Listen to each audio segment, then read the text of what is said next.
नमस्कार। यदि आपने अभी तक ये चैनल सब्सक्राइब नहीं किया है तो इस चैनल को अभी ज़रूर सब्सक्राइब करें, और आप फेसबुक पेज पर इसे देख रहे हैं तो हमारे फेसबुक पेज को लाइक करें और पेज को शेयर करें ताकि हमारी टीम का आपसे साथ बना रहे। भारत के गुवाहाटी हाई कोर्ट ने अपने एक फैसले में कहा है कि शादी के बाद सिंदूर न लगाना और चूड़ियाँ न पहनना पति का उत्पीड़न है, पति के साथ क्रूरता है, और ऐसी स्थिति में पति अपनी पत्नी से तलाक लेने का अधिकारी है।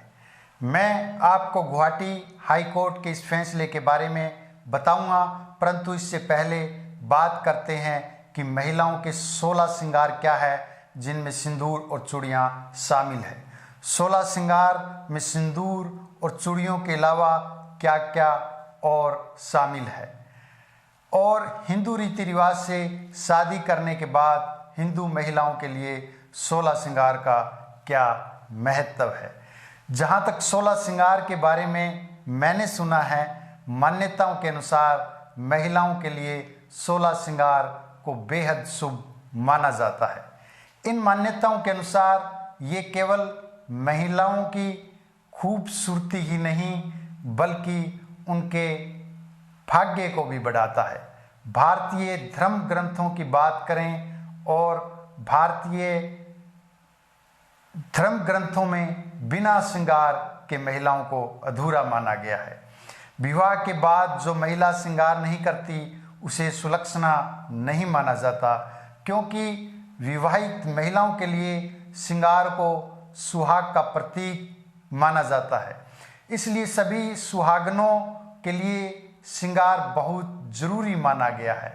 एक तरह से धर्मशास्त्रों के शुभ शगुन माने गए हैं, यानी कि बिंदी, कंगन, चूड़ियाँ, सिंदूर, काजल, मेहंदी, लाल कपड़े, गजरा आदि हिंदू महिलाओं के लिए 16 श्रृंगार का विशेष महत्व है। विवाह के बाद महिला इन सभी चीज़ों को अनिवार्य रूप से धारण करती है। मैं आपको एक एक करके इन 16 चीज़ों के बारे में बताता हूँ। नंबर 1, बिंदी। हिंदू परिवारों में सदियों से ये परंपरा चली आ रही है कि सुहागिन महिलाओं को कुमकुम या सिंदूर से अपने माथे पे लाल बिंदी जरूर लगानी चाहिए। इसे परिवार की समृद्धि का प्रतीक माना जाता है। हालांकि अब सब कुछ बदल गया है। अब महिलाएं बिंदी लगाने के लिए बाजार में मौजूद स्टिकर बिंदी का इस्तेमाल करती है। नंबर 2, कंगन और चूड़ियाँ। कहा जाता है कि सुहागन महिलाओं की कलाइयाँ सूनी नहीं रहनी चाहिए। पारंपरिक रूप से सुहागिन महिलाओं की कलाइयाँ चूड़ियों से भरी रहनी चाहिए। नंबर 3, सिंदूर। सिंदूर हिंदू विवाह में सिंदूर को सुहाग की निशानी माना जाता है। मान्यताओं के अनुसार सुहागन महिलाओं द्वारा सिंदूर लगाने से पति की आयु लंबी होती है। 7 फेरों के बाद जब दूल्हा दुल्हन की मांग को भरता है तो इसका मतलब होता है कि वे दोनों साथ जीवन भर निभाएंगे। इसलिए विवाह के बाद महिला को पति की लंबी उम्र की कामना के साथ रोजाना अपनी मांग को भरना चाहिए। नंबर 4, काजल। काजल आंखों का श्रृंगार है। इससे आंखों की सुंदरता तो बढ़ती है, साथ ही कहते हैं कि काजल बुरी नज़र से भी बचाता है। इसे भी धर्म ग्रंथों में सौभाग्य का प्रतीक माना गया है। नंबर 5, मेहंदी। मेहंदी के बिना श्रृंगार अधूरा माना जाता है। इसलिए तीज त्योहार पर परिवार की सुहागिन महिलाएं अपने हाथों और पैरों में मेहंदी रचाती है। इसे सौभाग्य का शुभ प्रतीक तो माना ही जाता है, साथ ही मेहंदी लगाना त्वचा के लिए भी अच्छा होता है। नंबर 6, लाल कपड़े। शादी के समय दुल्हन को सुसज्जित शादी का लाल जोड़ा पहनना शुभ माना जाता है।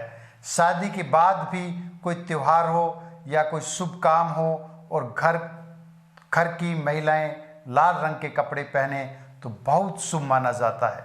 नंबर 7, गजरा। यदि कोई सुहागन महिला रोज सुबह नहाकर सुगंधित फूलों का गजरा लगाकर भगवान की पूजा करती है तो बहुत शुभ माना जाता है। कहा जाता है कि ऐसा करने से घर में स्थिर लक्ष्मी का निवास होता है। नंबर 8, मांग टिक्का। मांग के बीचों बीच पहने जाने वाला यह स्वर्ण आभूषण सिंदूर के साथ मिलकर महिला की सुंदरता को 4 चांद लगा देता है। इसे भी सौभाग्य का प्रतीक माना जाता है। मांग टिक्के को माथे के बीचों बीच पहने जाने के पीछे एक मान्यता है, जिसके अनुसार मांग टिक्का सिर के बीचों बीच पहनने से शादी के बाद नववधु अपने जीवन में सही और सीधे रास्ते पर चलती है। नंबर 9, नथ। अपनी शादी के दिन दुल्हन नथ को जरूर पहनती है। एक तो ये दुल्हन की खूबसूरती में 4 चांद लगाती है, दूसरा 16 श्रृंगार में यह एक श्रृंगार भी है। शादी के बाद महिलाएं नथ की जगह नाक में लौंग पहनती है। नंबर 10, झुमके। कानों में झुमके पहनना भी नववधुओं के लिए बेहद जरूरी माना गया है। कहा जाता है कि महिलाओं की शादी के बाद अपने कानों को सुनना नहीं छोड़ना चाहिए। कानों में पहने हुए झुमके नववधुओं की सुंदरता में 4 चांद लगा देते हैं। पुराणों के अनुसार शादी के बाद नववधु को पति और ससुराल वालों की बुराई करने और सुनने से दूर रखने के लिए झुमके पहनाए जाते हैं। नंबर 11, मंगलसूत्र। शादी के बाद महिलाओं का सबसे खास और पवित्र गहना होता है मंगलसूत्र। इसके बिना सुहागन का श्रृंगार अधूरा माना जाता है। काले मोतियों से पिरोया गया यह विश्वास पति पत्नी के रिश्ते को और खास बनाता है। नंबर 12, बाजूबंद। कड़े के समान आकृति वाला यह आभूषण सोने या चांदी का होता है। यह बाहों में पूरी तरह कसा रहता है, इसी कारण इसे बाजूबंद कहा जाता है। किसी भी त्योहार या धार्मिक आयोजन पर सुहागिन महिलाओं का इसे पहनना शुभ माना जाता है। नंबर 13, अंगूठी। शादी से पहले सगाई की रस्म में वर वधू एक दूसरे को अंगूठी पहनाते हैं। शादी अंगूठी को सदियों से पति पत्नी के आपसी प्यार और विश्वास का प्रतीक माना जाता है। शादी के बाद भी महिला का इसे पहने रहना शुभता का प्रतीक माना जाता है। अंगूठी पहनाने का उल्लेख प्राचीन धर्म ग्रंथ रामायण में भी मिलता है। अंगूठी को सदियों से पति पत्नी के आपसी प्यार और विश्वास का प्रतीक माना जाता रहा है। नंबर 14, कमरबंद। कमरबंद में पहने जाने वाला आभूषण जिसे महिलाएं विवाह के बाद पहनती है। कमरबंद इस बात का प्रतीक है कि महिला अपने घर की स्वामिनी है। नंबर 13, बिछुआ। बिछुआ के पैरों की 2 उंगलियों में पहना जाता है। ये चांदी का एक आभूषण होता है। मान्यताओं के अनुसार शादी के बाद आने वाली सभी समस्याओं का दुल्हन हिम्मत के साथ मुकाबला कर सके, इसलिए उसके पैरों में बिछुआ को पहनाया जाता है। बिछुआ महिला के सौभाग्य का प्रतीक माना जाता है। नंबर 16, पायल। पैरों में पहनने जाने वाले इस आभूषण के घुंघरुओं की मधुर ध्वनि को बहुत शुभ माना जाता है। मान्यता है कि हर सौभाग्यवती महिला को पैरों में पायल जरूर पहनना चाहिए।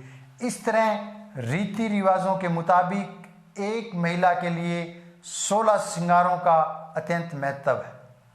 अब हम बात करते हैं गुवाहाटी हाई कोर्ट के उस फैसले की जिसमें सिंदूर का और चूड़ियों का जिक्र आया, जिसमें माना गया कि शादी के बाद सिंदूर न लगाना और चूड़ियां न पहनना पति का उत्पीड़न है, पति के साथ क्रूरता है। गुवाहाटी हाई कोर्ट ने एक शख्स की तलाक याचिका पर एक फैसला दिया। हाई कोर्ट ने कहा कि अगर कोई महिला हिंदू रीति रिवाज से शादी करने के बाद सिंदूर और शाखा यानी शंख से बनी हुई चूड़ियां पहनने से इनकार करती है तो इसका सीधा मतलब ये माना जाएगा कि उसे ये शादी अस्वीकार है, उसे ये शादी स्वीकार नहीं है। हाई कोर्ट ने कहा कि इस तरह की स्थिति में पति और पत्नी के साथ शादीशुदा जिंदगी बिताने के लिए मजबूर करना उत्पीड़न के तहत आएगा। कोर्ट ने इस आधार पर तलाक के लिए याचिका डालने वाले शख्स की याचिका को स्वीकार कर लिया है और याचिका डालने वाले शख्स को तलाक मिल गया। गुवाहाटी हाई कोर्ट के चीफ जस्टिस अजय लांबा और जस्टिस सौमित्र सेकिया की बेंच ने इस याचिका पर सुनवाई की। बेंच ने कहा कि हिंदू विवाह की प्रथा के तहत जब एक महिला हिंदू रीति रिवाजों के अनुसार शादी करती है और फिर उसके बाद शाखा यानी चूड़ियाँ और सिंदूर पहनने से इनकार करती है, तो इससे यह पता चलता है कि वह अविवाहित है या उसने अपनी शादी को स्वीकार करने से इनकार कर दिया। दरअसल याचिकाकर्ता पति ने फैमिली कोर्ट में बताया था कि उसकी शादी फरवरी 2012 में हुई। शादी के 1 महीने तक जॉइंट फैमिली में रहने के बाद महिला ने पति के साथ अलग रहने की मांग उठाई। इसे लेकर दोनों के बीच झगड़े होने लगे। साल 2013 में वो ससुराल छोड़कर चली गई। फिर पति और ससुराल वालों के खिलाफ दहेज का मामला दर्ज करवाया। हालांकि इस मामले में पति और उसके रिश्तेदार यानी उसके घर वालों को बरी कर दिया गया। उधर पति ने पत्नी की क्रूरता को जरिया बनाते हुए तलाक के लिए याचिका दाखिल कर दी। वहीं पत्नी ने ससुराल पक्ष पर दहेज का आरोप लगाया। फैमिली कोर्ट ने पति की याचिका को खारिज कर दिया, मगर हाई कोर्ट ने इस फैसले को पलट दिया, यानी पति के हक में कर दिया और पति को तलाक मिल गया। धन्यवाद।